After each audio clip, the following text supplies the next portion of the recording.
बदतमीजी पर पठान जूता खींचकर मारते हुए देर नहीं लगाते। क्या तुम मुझे जूते मारोगे? क्या हो रहा है? क्या मारोगे मुझे? मैं इस घर में एक दामाद की हैसियत से आता हूँ, रियाया की हैसियत से नहीं। तुम सीधे जहांगीर मामू के घर पहुंचो। मैंने उनसे तुम्हारी मुलाकात का इंतजाम उन्हीं के घर पे करा दिया। अभी पहुंचना होगा क्या? अब सारा शहर तुम्हें पुकारेगा तवायफ का बेटा। एक गुंडे विधायक के कमरे पर कालगल पहुंचाने के चक्कर में पुलिस ने उसको रंगे हाथों पकड़ा।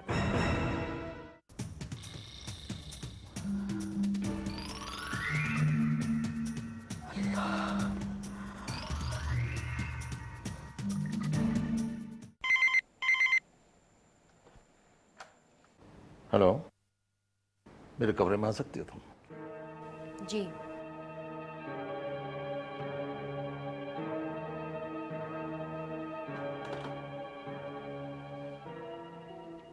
क्यों बुलाया होगा मुझे?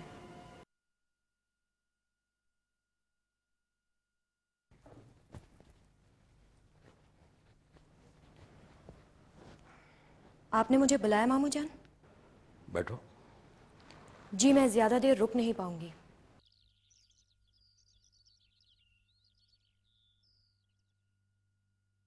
ये तो तुम समझ ही चुकी होगी कि मैंने तुम्हें यहां किस लिए बुलाया है। जी नहीं।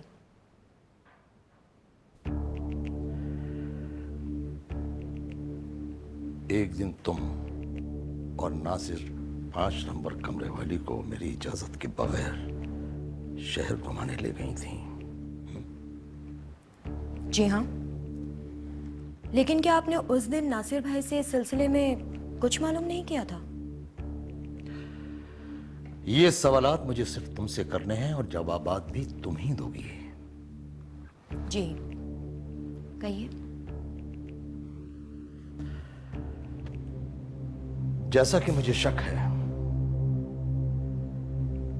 तुम्हारे जवाबात मेरे शक को यकीन में बदल सकते हैं।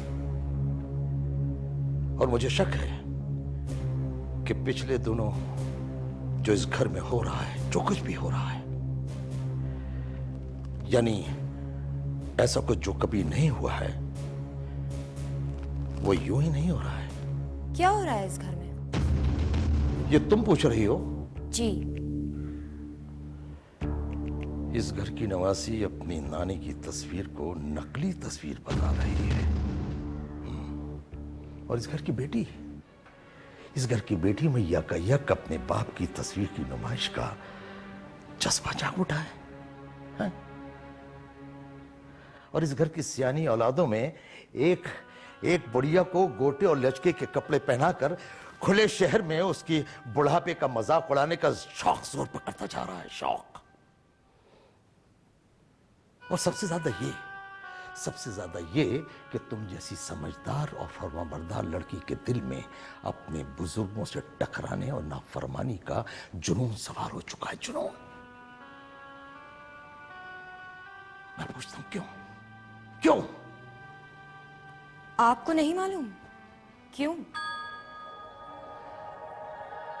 अगर मुझे मालूम होता तो मैं तुमसे पूछता ही क्यों? अगर मालूम हो गया तो क्या होगा? क्या होगा? यही होगा कि मुझे एक बार फिर सख्त इम्तिहान से गुजरना होगा। सख्त इम्तिहान? हाँ, आजमाइश। बेटे, जब कोई बात सच होती है और सच की तरह दिखाई नहीं देती हो, तो ऐसे मुश्किल सच को दुनिया के सामने साबित करना बड़ी आजमाइश की घड़ी होती है, जो दिल में कांटे की तरह कड़ती रहती है और जिसकी सफाई देने से जी डरता है। आप ठीक कह रहे हैं मामू जान। सफाई मांगते हुए तो मेरा जी भी डरता है। देखो बेटे, बहुत बड़ा पछतावा है तुम्हारे इस मामले में, बहुत बड़ा पछतावा। वो ये कि जिंदगी भर मैं तब्बू और एक बुज़दिल इंसान बना रहा।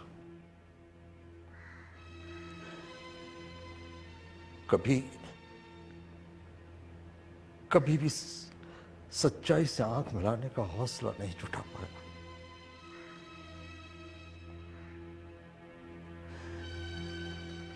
कभी नहीं जुटा पाया।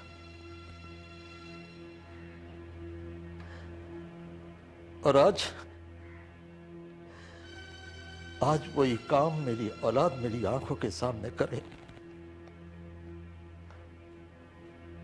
यानी चुपके चुपके अपने दिल की अदालत में किसी को भी मुजरिम के कटहरे में खड़ा करके उसे कुछ कहने का मौका दिए बगैर सजा सुना दे और सड़कों से पत्थर उठाकर उसे लहू नहान कर दे। ये इंसाफ नवाजी नहीं है बेटे, बुज़दिली है। वही बुज़दिली जो कभी तुम्हारा मामू कर चुका है, हिम्मत की कमी की वजह से।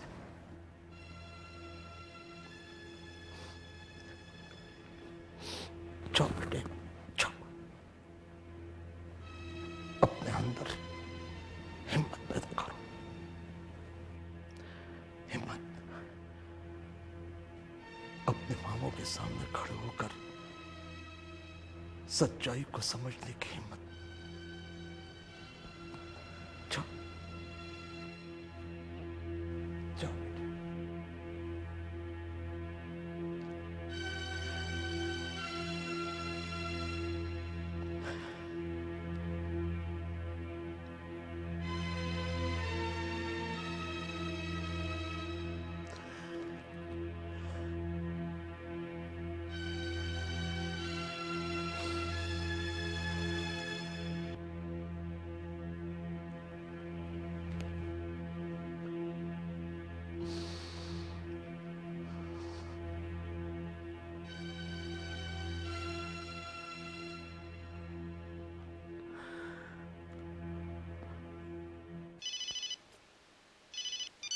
हेलो।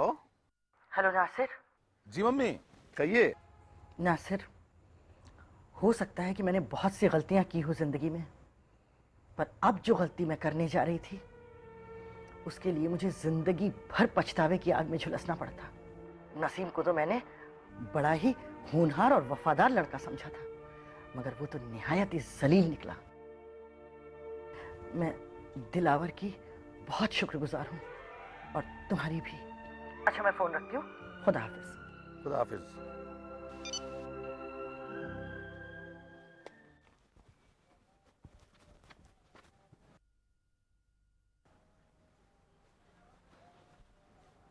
डैडी, मुझे आपसे कुछ जरूरी बात करनी है।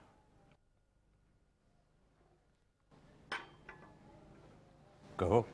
मैं इधर मम्मी के टच में बराबर हूं। वहां कुछ ऐसे वाकयात हो रहे हैं जिससे मुझे लगता है कि मम्मी घर वापस आ जाएंगी। वाकयात? जी हाँ, मगर इन बातों का बखान करना जरूरी नहीं है। हाँ, ये और भी आसान हो जाएगा अगर आप उन्हें फोन करके एक बार घर आने के लिए कह दें। मैं क्यों? वो मेरा मतलब है कि तुम्हारा मतलब कुछ भी हो। हाँ, अगर तुम्हारी माँ मुझे फोन पर यह कहें कि मैं उन्हें आकर ले जाऊं, तो इसमें ना तो मुझे कोई एतराज होगा और ना कोई दुश्वारी है। डैडी, आपको नहीं लगता कि इस घर को मम्मी की जरूरत है? लगता है, जरूर लगता है, लेकिन उस कीमत पर नहीं कि तुम्हारे बाप की गर्दन झुक जाए। डैडी, ना मैं आपकी गर्दन झुकने दूंगा और ना मम्मी की। तो फिर जाकर अपनी माँ को समझाओ, उन्हें समझाओ कि वो इस घर से निकाली नहीं गई थी, बल्कि अपनी खुशी से गई थी, और जिस खुशी से वो इस घर से गई थी उसी खुशी से वापस भी आ सकती हैं। उनसे कहो कि आज भी उनके घर के दरवाजे उनके लिए खुले हुए हैं, बशर्ते कि वो उस घर से उकता नहीं गई हो तो। डैडी, मैंने उनका एक भरम तो तोड़ दिया है। कैसा बना? वो नसीम को बहुत लायक लड़का समझती थी। वो ये सोचती थी कि नसीम को दामाद बनाकर सियासी हलकों में वो अपनी शान बढ़ा सकती है। ये कैसे हुआ? ये मैं आपको बाद में बताऊंगा डैडी। मेरी इस मामले में किसी ने मदद की है। चलता हूं।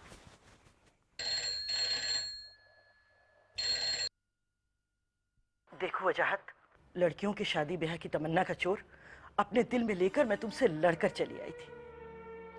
पर नसीम से समीना को ब्याहने की चाहत मुझे इसलिए थी कि कहीं मुझे वो बात न सुनना पड़े जिसे बरसों से तुमने ताले में छुपा कर रखा है। वजाहत, नसीम अब खुदा बन रहा है। वो कहता है कि अगर समीना उसकी न हुई तो किसी की नहीं हो सकती। छोटा मुंह और बड़ी बात। पर अफसोस कि उसमें भी मेरा खून शामिल है। अब नासिर से कहूंगी तो उसका खून खौल जाएगा। तुम्हारा और मेरा मामला अलग है। पर तुम नसीम से कहो कि समीना बेमां की तो हो सकती है, पर बेबाप की नहीं है वो।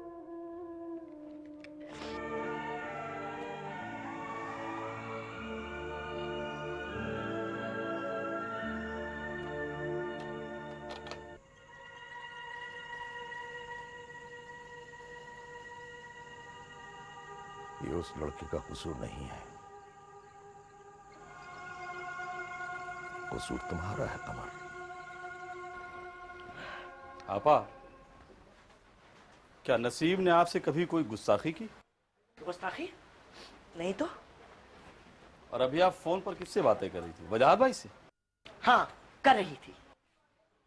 क्या आप उनसे ये कह रही थी कि नसीम का ये कहना है कि अगर समीना की शादी उससे नहीं हुई तो किसी से नहीं हो सकती? अच्छा, तो अब छुप कर मेरी बातों को सुना जाता है।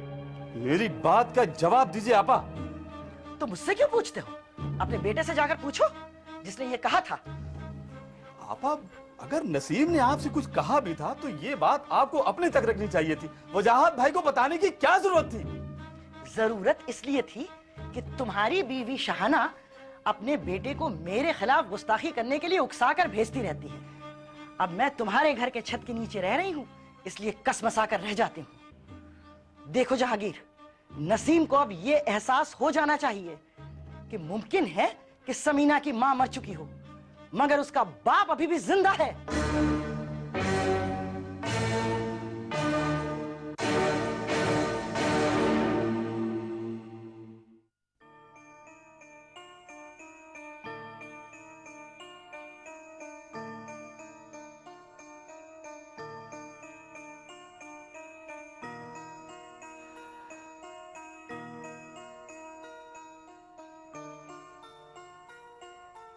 और नासिर, बड़े अच्छे मौके पर आए हो तुम।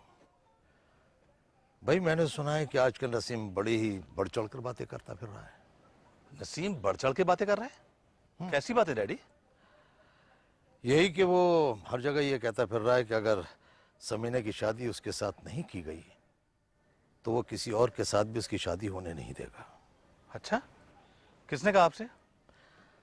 बस यूं ही सुना है, हो सकता है कि ये बात गलत भी हो, लेकिन मैं सोच रहा हूं कि उस कमीने को सबक सिखाना बहुत जरूरी है। उसकी जरूरत आपको नहीं पड़ेगी डैडी। क्यों? उसको सबक सिखाने के लिए पुलिस उसके पीछे लग चुकी है। पुलिस पीछे लग चुकी है? जी। हेलो। कौन? नासिर? अरे मम्मी, आप? नासिर, मुझे अपनी गलती पर काफी अफसोस है। बेटा, जो आदमी गैर कानूनी पिस्तौल रखता है, अब वो कायदे कानून तो क्या ही मानता होगा। मैंने इसलिए तुम्हें फोन किया कि तुम लोग उसके मुंह मत लगना, और अपने वालिद से भी कह देना कि किसी फसाद का मौका ना दे। लगता है कोई आ रहा है, मैं फोन रखती हूँ।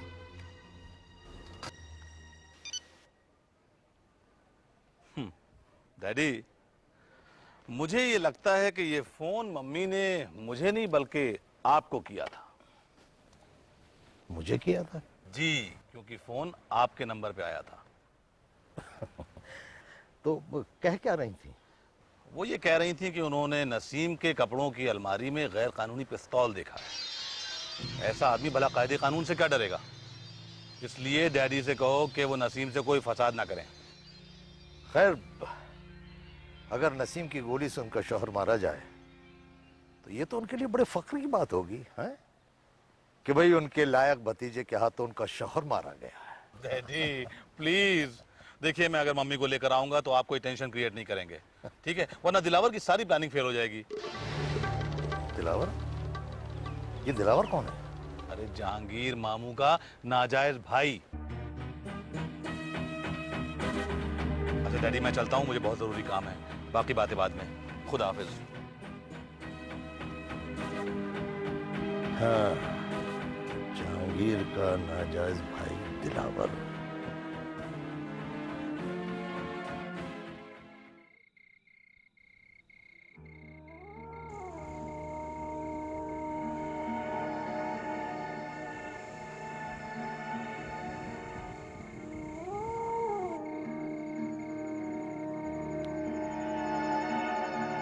वजाहत, शायद तुम मेरा ही इंतजार कर रहे हो। तुमने मुझे क्यों बुलाया है, क्या सोच के बुलाया है, मैं सब समझता हूँ। तुम्हारे दिल में जो शक है वो शक दूर करने के लिए मैं आ गया हूँ।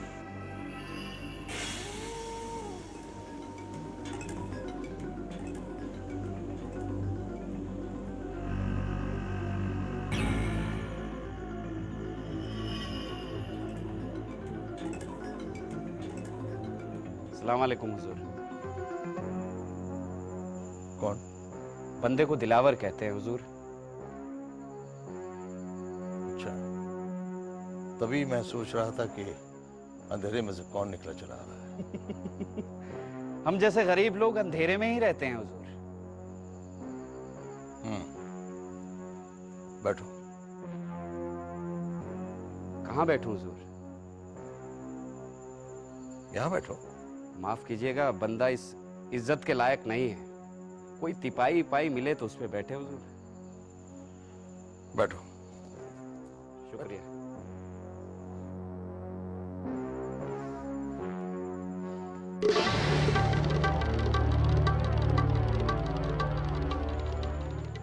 नासिर बता रहा था कि तुम जरदोजी के अच्छे कारीगर हो। तारीफ का शुक्रिया। कितना कमा लेते हो? जितने में पेट पल सके। बीवी बच्चे?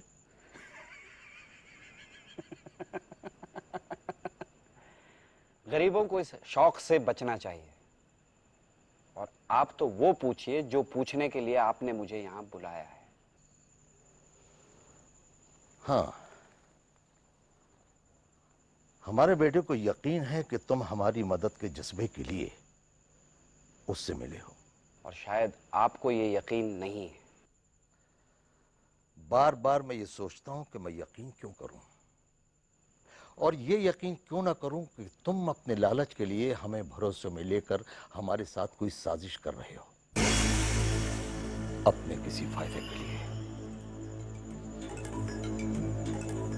फटे हाल लोगों की हमदर्दियों के बारे में आप जैसे बड़े लोग यही कहते हैं।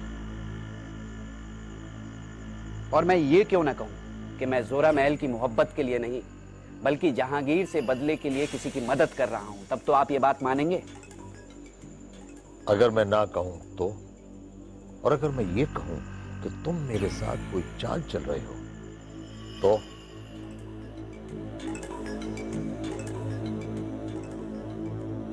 तो ये वक्त बताएगा। और वैसे भी आपका मानना ना मानना मेरे रास्ते का रोड़ा नहीं बन सकता।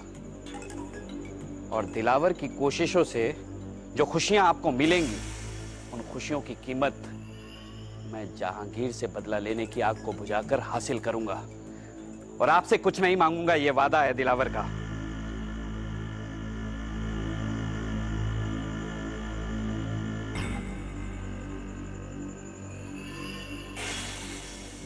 तुम सच कह रहे हो? जिसने अपनी मरी हुई बेकस मां की कब्र पर बदले की कसम खाई हो, उससे इस तरह के सवाल नहीं किए जाते वजाहत साहब। कभी कभी मैं सोचता हूं कि जो कुछ मेरे साथ हुआ है, जिस तरह मैं बर्बाद हुआ हूं, उस तरह से मैं जहांगीर को बर्बाद कर सकता हूं,